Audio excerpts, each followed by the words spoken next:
How many overseas pensioners get the increase, how many don't, and whether his department will talk with the Treasury about including the excluded.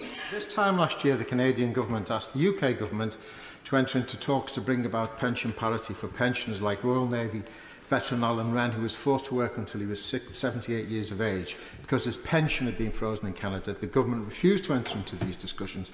So what does the Minister say to veterans like Alan and 492 other thousand pensioners who are trapped on meagre state pensions, all because they live in the wrong country? In Alan's case, a country that is a Commonwealth and NATO partner and ally. Many UK citizens, including a significant number of veterans, are also living in poverty abroad as a result of the freeze of overseas pensions. Now, other countries have asked for a reciprocal arrangement. Countries such as Canada have formally requested a reciprocal arrangement covering pension uprating, but this UK government has declined. The 4% of UK pensioners who have had their state pensions frozen because they now happen to live in the wrong country.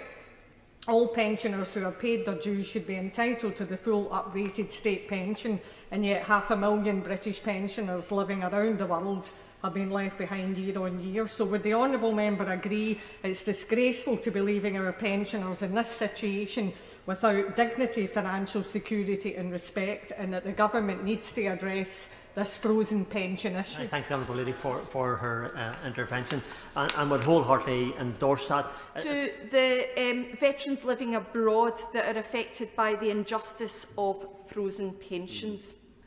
So I appeal to the Minister to make the reforms needed to ensure no veteran is disadvantaged as a result of their service, and to ensure that all veterans have access to the financial support to which they are entitled. The UK has a series of historical reciprocal agreements providing the uprating of state pension in certain countries.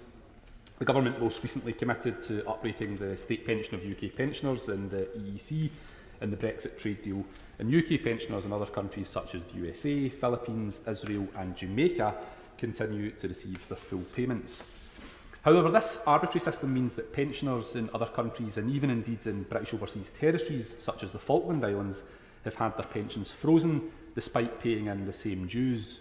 Over 90% of affected pensioners live in the Commonwealth countries with close cultural ties to the UK.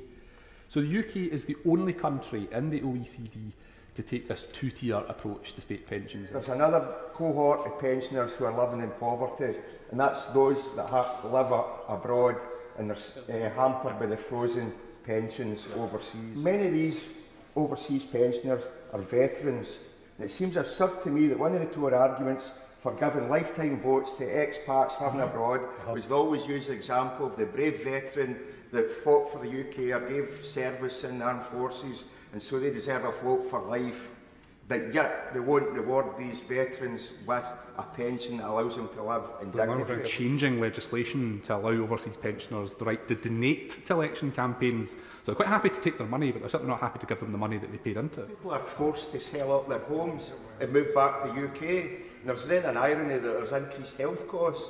So if you're going to be purely financial about it, then it doesn't even save the money that they think it does by not giving people that standard of living that they're due.